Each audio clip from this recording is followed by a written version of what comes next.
for your Caesar. Cardiff City, ride with me for your Caesar. For your Caesar. Cardiff City, get litty for your Caesar. She want a diff boy. Swagger 1 point, yeah, diff boy. She want a diff boy.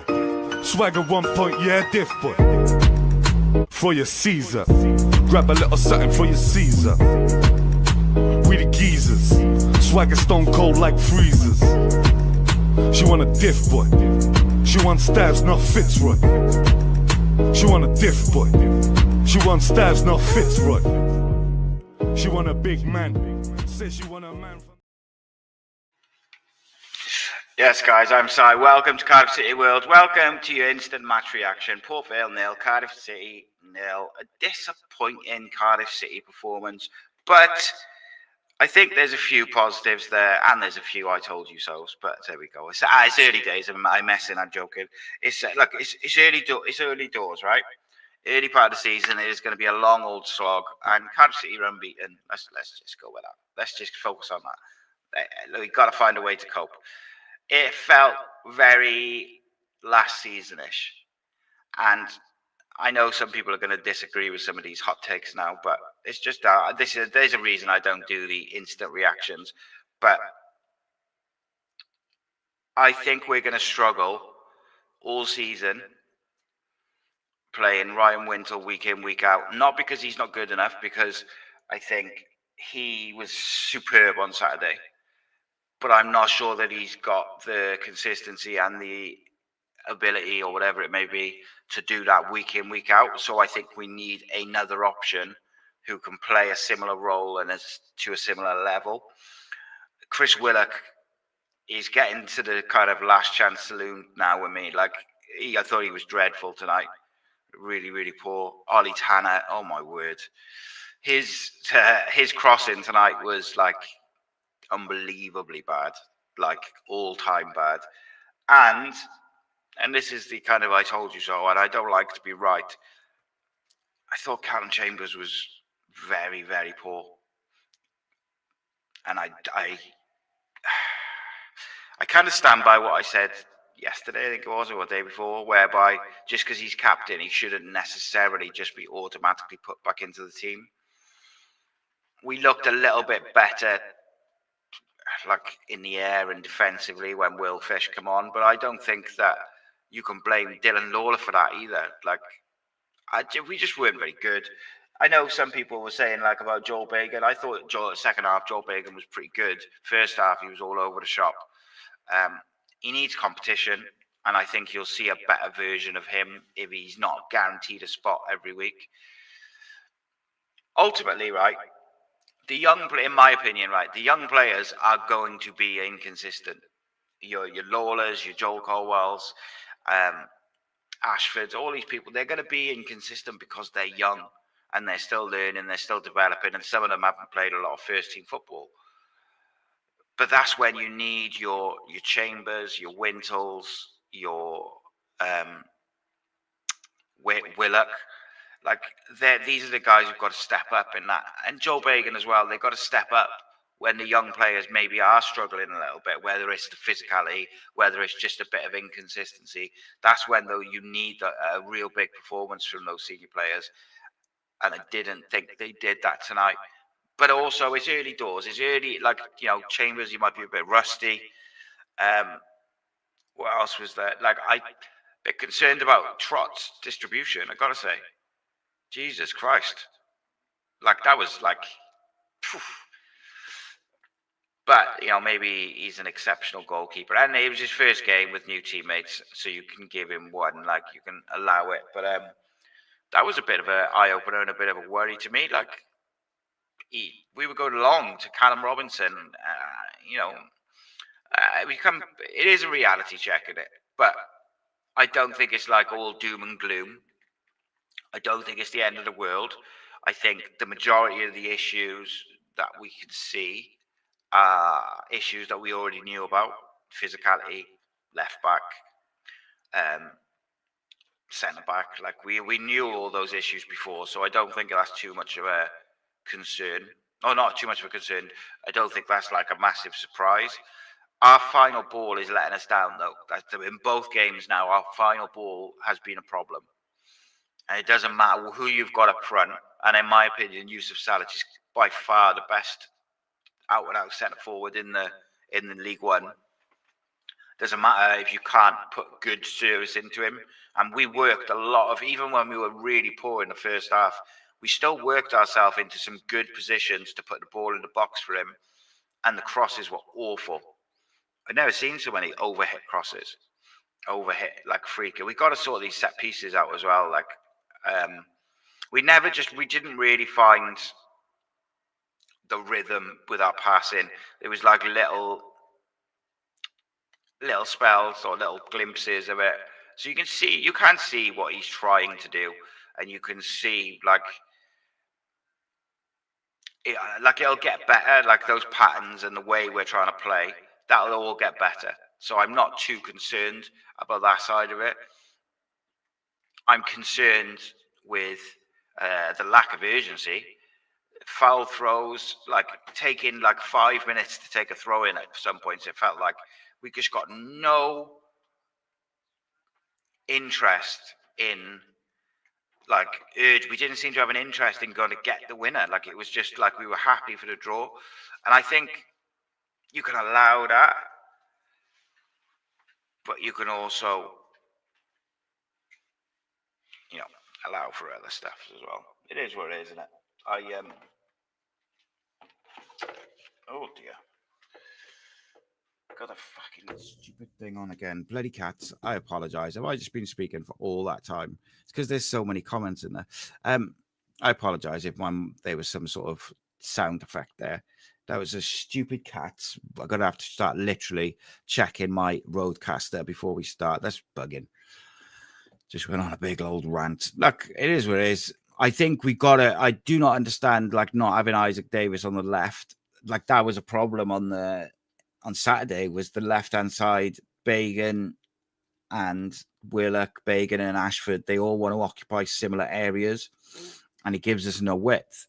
Bagan did get further forward today, like he was overlapping a bit more today, but he needs competition, and we definitely got rattled physically in the first half. And I thought, I didn't think the referee was great, mind. Like, he let some things go, but then didn't let other things go. Salic must have gone through, but he felt like he went through about 3 shirts. But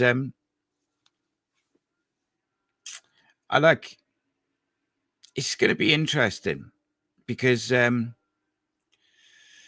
you look at all the different centre-back pairings, that's interesting. Now, did I say that? So, John Watkins says, early last season, Si was saying that Fish and Darland could be long-term pairing. We could well be right.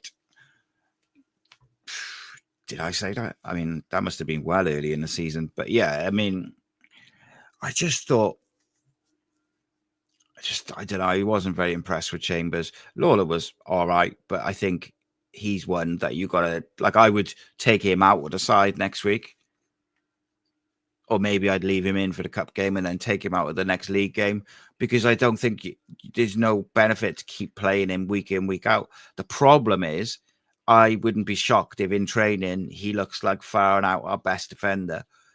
We need a centre-back. We need an experienced old-school centre-back. The problem we're going to have is that if he brings in whoever, like hypothetically, let's say we got Owen O'Connell from Wrexham, or whoever they were to bring in, if they bring in a centre-back, I believe they're going to bring him in and play him alongside Chambers. And I just don't think that that's the right choice. But, some people will disagree. It's, look, it is what it is, isn't it? It's, I like to think it's a marathon, not a sprint. And I think you got to just bear with it. Clean sheet as well, point away, unbeaten, and we're top of the league, I think. So take the positives, isn't it? I think there was some poor performances by individuals today, but we didn't lose. And with better execution of the final ball, maybe we can go and pinch that game, but you've got to be at it. Like, and I just thought we weren't at it tonight. Very slow and ponderous, very just a lack of urgency and a lack of intensity. But it's just one of them, isn't it? Like, you're going to get that sort of inconsistency, like a Joel Colwell put one hell of a shift in on the weekend. Now, would he have been better served coming off the bench tonight? I don't know. Like, he's had 5 days to recover. I thought Turnbull did okay when he came on. And I think I said in my preview, I wondered whether he might plump for Turnbull just for a bit more control in possession. I'm surprised we didn't see Eli King, just for that physicality side of it. But I thought Port Vale tactically were excellent. They nullified our threats. They found a way to nullify our switch balls as well. And by the way, for all the people who was criticizing Will Fish, which was a fair criticism on Saturday, without him, the long ball, the switch balls weren't as good and they weren't as pinpoint. And Ryan Winter wasn't as good as he was on Saturday, I think, as well, is fair to say. But it is what it is, isn't it? Like, you can't. I think there's no point in going like, we're shit, it's all over, blah, blah, blah. Like, when you start the first game of the season with an average age of 22, I think if you're not getting like too overexcited, you're expecting a bit of inconsistency. The lack of pressing tonight, I think, is a big worry. Not a big worry, but like, that was a concern, and it didn't seem to improve that much. But so, like, R-Tub says there, Ruben again not consistent. Still thought he was one of our better players. Like, I don't think he was good, but I don't think he was terrible. Like, but is what it is. I think we haven't learned anything new in terms of where the weaknesses are. Like, I don't think that.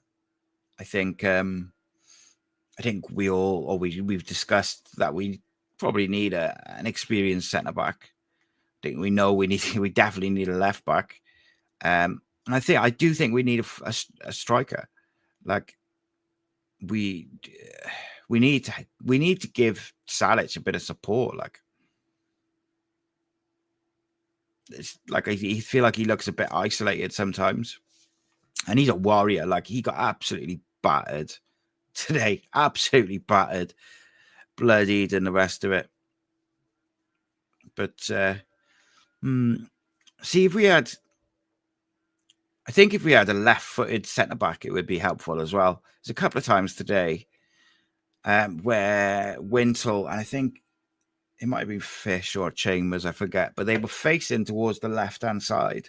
But because the ball was on their left foot, they didn't want to play it. Like, it wasn't like through the eye of a needle, but there was a player there, so it would have had to be pinpoint, and they didn't want to play it. But we've got to find a way this season, and we've got to find it early, is to win that type of game, like the physical games. We've just got to find a way to win. And I was really hoping, obviously I wanted us to win, but I was really hoping that we could just find something, just like a late goal or a free kick or etc. It's just kind of one of them, and it's frustrating as hell. I'm going to do a video on that, all the takeover stuff, because I know people want to know, and they're arguing. It's just like, not arguing, like dropping comments and stuff. I'm not ignoring them. I did reply to one earlier. I'm going to just do a video and round it all up. It's, I don't know. People like to interpret things differently and stretch things and be maybe slightly disingenuous by what a meeting is and what it isn't. But there we go. It is what it is. I don't want to get into all that shit now. Yeah, look, it was poor. I'm not saying it wasn't poor, but I just think if you're going to get all overexcited over the second game of the season, just like you're mad, especially when you've got like a load of, a couple of those players have played less than 5 games at full time, 5 games at first team level.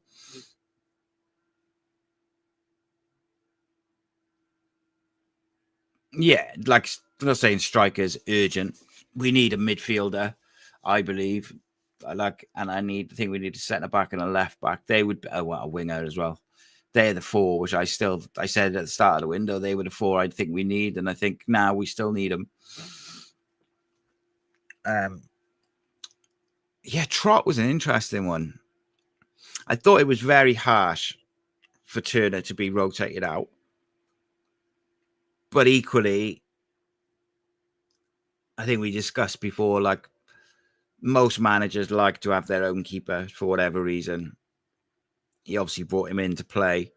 I do think it was a bit harsh on Turner, but you can look at it another way in that he got rotated out or dropped or whatever, if you want to look at it, before he made a mistake or before a goal went in that he should have saved or whatever.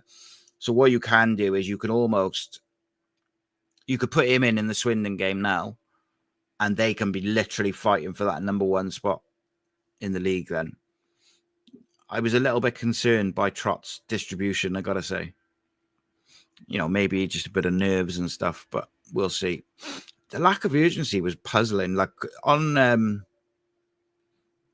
Saturday, we were so good with the urgency and the aggression, and the press looked so organized and structured.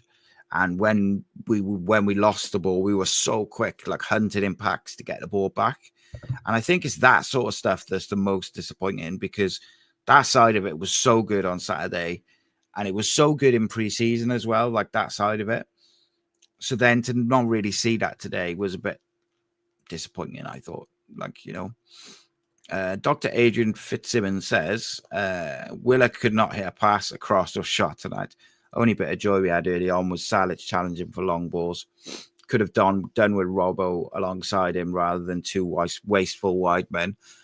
Yeah, I don't hate the idea of like Isaac Davis or Callum Robinson up there with Salic, because I worry like that Salic just looks isolated, because Ruben's always going to wander about and find pockets and stuff like that. So,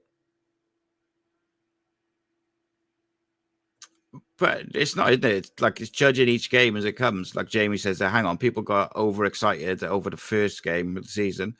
I didn't get overexcited. I literally titled the video on Sunday something like "The Young Kids Cooked," but we have to be aware that the season's going to be long and brutal. Something like that. It's we just weren't very good today. And I think on the flip side of that, I thought Port Vale were good, or they performed well, and their system, the way they set up, nullified our biggest threat, which is switching the balls to the winger. Welcome, Paul. I love that, mate. Love that. Welcome from Florida as well, mate. What's the weather like there? God, that's a shout, Liam. Jesus. Liam says Trott's going to cost us 10 points. I hope not, mate. But I think he did all right. I just was worried by his distribution, and also like just launching it to Callum Robinson after Salic went off was a bit puzzling.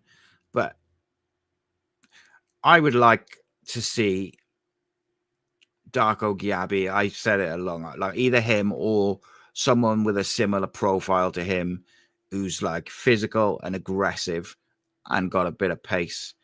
So yeah, I don't mind a bit of that. Like, but I don't know what's happening with it. Paul says, "So, do you think playing out from the back with Chambers being slow is the right tactics?" I think you have to be versatile in how you do it. I think if you do the same thing over and over again, regardless of how the game's going, regardless of the personnel, then eventually you're going to get caught out. If you look at Peterborough on Saturday, They just kept playing out from the back, playing out and back, and it just played into our hands. We just kept pressing them, winning the ball back, forcing mistakes. They didn't really change it up. And I think as a player, the players have to have the football IQ to be able to switch it up. Even if that's a 30-yard ball, to the winger, not a long ball up to the centre forward, just go to the winger, 30 yards out from goal. It's just one of them, innit? But yeah, it was. It's gonna be. I hope we don't see too many of those types of performances.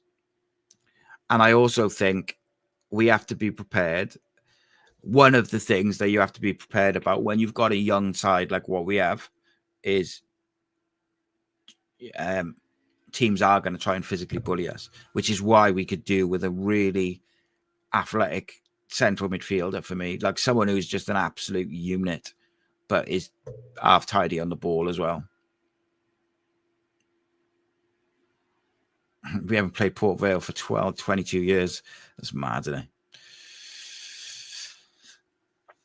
I don't know. Like, I don't know where I feel with it. Like, I'm still looking forward to the next game, like, because I really do think that we was pretty poor tonight, but equally, I think it's not the end of the world. Like, we're 2 games into the season. It's a long season, and Brian Barry Murphy will see that.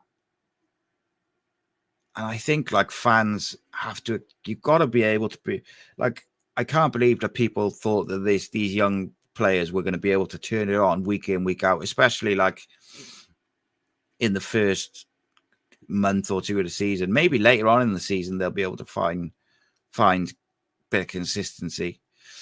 I'm hoping they're just being, Jamie Welfare says, assume Hope Davis got 5 minutes at the end just to nurse him back from injury, would completely transform that left-hand side and make space for Sergeant Caldwell. I agree with that, mate. And I fancied him to start tonight. But I think he pulled up, didn't he, in the Notts County game after he'd just gone on. And I think they're just being very careful with him. But I thought we could have done with him tonight, both in possession and out of possession. We've got to address, and I agree with that, Jamie. We got bullied last season. It's a league below, and the lads fell. So I don't agree with that fell backwards, but we just got physically dominated. And we got a pretty small side, so we're going to get physically dominated. The manager's got to find ways to deal with that, and there is ways to deal with it by moving the ball quicker and rotating the positions quicker so that they can't get at you physically, or you bring in a couple of players who can put it about themselves a little bit as well. Just because you've got a new manager and he might be getting more out of some players, and you've got young players who've injected a bit of energy and positivity into the side, you also can't ignore the glaring issues that was there last year. They're not just magically going to disappear. And I think that was the most disappointing thing of this tonight, was that it felt very last season. But like I said, you don't need to hit the panic button. I also thought Port Vale, I agree with that. Like Howell says, on the bus home, credit to Port Vale. They played well, made it difficult for us. But however, we didn't perform well at all. Onwards and upwards. Yeah, and look, it's one of them, innit? Port Vale they performed, but that's what it's going to be like all season. For a lot of these teams, Cardiff is going to be a cup final for them. Add in the fact that you've got a young squad, and they're going to fancy their chances, which is why you've got to kill them early, why you've got to be clinical with your final ball. And that was our final balls tonight was as bad as I can remember it. Like, because we did work some decent positions into like wide areas where you could put a good cross in, and it was just overhit, goal kick, overhit, goal kick, overhit, throw in, both sides. No, it wasn't like just one player. There was several of them. And yeah, that was interesting as well. Paul there says Willock left Bagan open with 2-on-1 at times, not tracking back. And that was what was fascinating about that for me is on Saturday, he did a really good job protecting Bagan when he came on. But he was on Brian Barry Murphy's side. He was like 2 yards away from him, and Brian Barry Murphy was on him a lot to help Bagan out. Whereas, I thought that as well. He left Bagan out a lot. But yeah, the defense has got to be a unit, and that like Bagan left Chambers exposed, and then on the other side you've got 2 19-year-olds. So it's problems, isn't it? It's things you've got to do.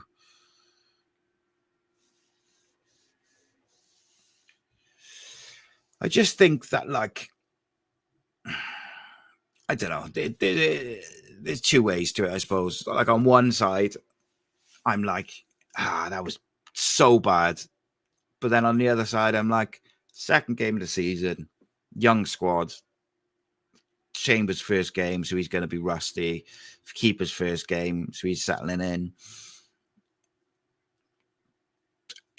If I was the manager, the next few sessions would be on bloody crossing and free kicks and set pieces, putting good balls into the box. Because you've got Salic is good in the air, Fish is good in the air, Chambers is good in the air, Ruben's big. Like, you should be able to put balls in the box, especially from set pieces. But everyone who takes them seems to be just poor, just like we don't work on them. John says, let's be positive. We got a point. Young players will have learned from this. And I'm confident Brian Barry Murphy will know what's needed. Yeah, so I am too, mate. I got full faith in the manager. I would like to see a little bit more from some of the senior players. And maybe in the early part of the season, the manager perhaps needs to rotate 1 or 2 of the youngsters just to take them out of the firing line and let them get it. Because it's going to be every week is going to be like that. Like every week is going to be physical. Teams are going to be up for it. So we have to find a way to cope with that. But I do think we need a couple of players because we've got to win mid. Like just as I was about to say, like Liam says there, winning midfield battles is what it's all about. And, you know, at home, maybe that single pivot with Ruben and Joel Colwell that works at home. But maybe away from home, it's got to be like a Wintle and then someone who can get up and down and be a bit physical, like an Eli King. I don't mind that. It doesn't have to be. I saw someone saying, "Oh, if you play King and Wintle, it's like just playing 2 holding midfielders is like being Errol Bullock." But Eli King's better than that. Like he's not just an out-and-out defensive midfielder. Artubs, how many players are we bringing in? I heard he wants 3, mate, but whether he gets them is another thing. They're trying to get someone in. I know they were trying or hoping should be the one, I suppose, to get someone in before Friday. But we've got to get Salic some service. I think after left back, because we've only got 1 left back at the club, for senior left back at least. I think after left back, we have to get a winger in. Like an old school direct winger who's just like able to put good balls in the box.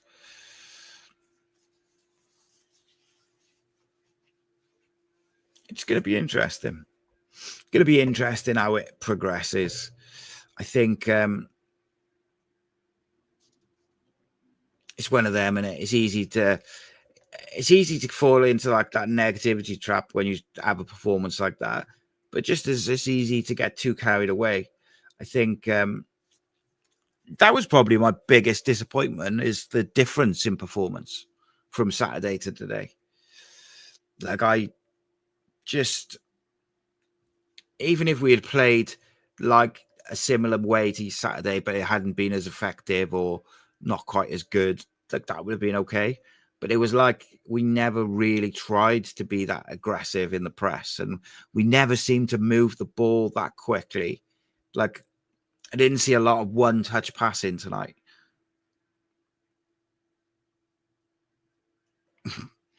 James says we've got notoriously fickle fans, though. We go from high to low, week in, week out. Very reactionary. Yeah, it's proper like up and down, mate, isn't it? But look, I always welcome like all opinions as long as people are not dickheads about it. I don't really mind. Like, I don't care if people disagree with me. Is everyone sees football differently, everyone feels it differently. We all want Cardiff to win. It is what it is, isn't it? Woof. It's been a long old day today, I gotta say, and that was just the icing on the cake. Icing on the cake. So here's a question then. Drop this in the comments afterwards. Can you put in your man of the match? Who was the best Cardiff City player on the pitch this evening?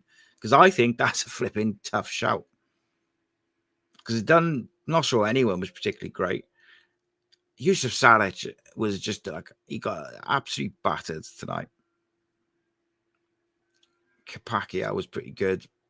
He had some problems with physicality. Ashford did look much better on the right wing. You're right there.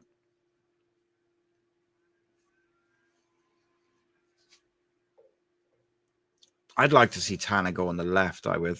I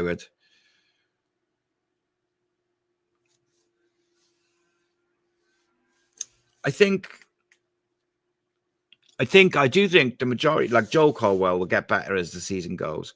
I think Dylan Lawler will get better the more he plays. I think Kepakiao will get better the more he plays. Ruben, they'll all improve. But we also have to deal with the here and now. Like, we have to win football matches and we have to win points, particularly away from home. Like, we have to find a way to deal with physical teams, and we have to find a way, because teams will have watched. Remember that game with Peterborough was on Sky. It was on early, so a lot of teams would have watched that while they were getting ready for the 3:00 kickoffs. And I think you gotta understand that teams are gonna see us and they're gonna look at how often we look to switch the balls to the wingers, and they're gonna find ways to deal with that and nullify that. So we have to have other tools and other things in our locker that we can do. I thought on Saturday we looked really good when we moved the ball quick off 1 and 2 touches. I can't even remember us doing that tonight. So I think the manager will sort it out. But I think, yeah, that I do. I said that the other day. Sam says it might be short-term pain for long-term gains in terms of our season with the youngsters. Yeah, I said that a couple of weeks ago, mate, as well. It might be that we finish like 6th, 7th, 8th, but a lot of these youngsters play 30, 40 games, and then they're really ready to kick on next year. People don't want that, though. There's no patience in football. I mean, I haven't seen his interview after the game, but it'd be interesting to see how Trot develops now, because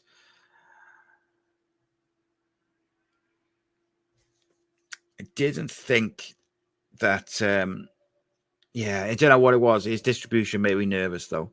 Reminded me of Howfirth and Alwick. But it's his first game. He's never played with these defenders before, so you've got to give him a bit of leeway. Let him settle in and see how it goes. But ultimately, Matt, the problem he's going to have is Matt Turner came in, did very well, and then has been dropped for Trot. So he's always going to be compared now to that performance from Turner. But as someone from Sky Sports just informed me, which I didn't know, if you go back and check the results last year, Wrexham won their first game by a single goal, and they drew their second game 0-0. So it's not the end of the world. It's a long old season to go. But I did think Turner was a bit unlucky. But there we go. There we go. Right. We had, sometimes if you can pick up a performance or pick up a point when you haven't played well, then that's a good point. I'm going to wrap it up there. Let me know who your man of the match is. I got to say, 5 things we learn is going to be hard, or certainly not. It doesn't feel like it's going to be very positive in the morning, but I'll see if I can find at least a couple of positives. Good experience for the youngsters. I agree. It's a tricky league. I agree with that even more. It's not going to be easy. And I think this season is going to be very, or certainly the early part of this season, we are going to be up and down and up and down and up and down. And people are going to lose their mind one week and then be salivating the next week. It's a point away from home, 4 points from 2 games. Cardiff City are top of the league. We move on to Swindon in the Cup on Tuesday. We've got all sorts of content coming over the next few days, so please do check it out. Tomorrow, 5 things we learned from tonight, or today, tonight, and tomorrow night. We also have Friday Night Live with Rob and Aaron tomorrow, because I'm having the night off. Well deserved indeed. Take it easy. If you'd like to see more pre-match shows, let me know, and I'll see if we can work something out. Maybe we'll see if we can work out like a live show before the games. I don't know, but see how it goes. Anyway, enjoy the rest of your evenings, your sleep, whatever it may be, and look, keep the faith. It is there's a long way to go. It's a marathon, not a sprint. In a bit. Rascal Beats. For your Caesar. Cardiff City ride with me for your Caesar.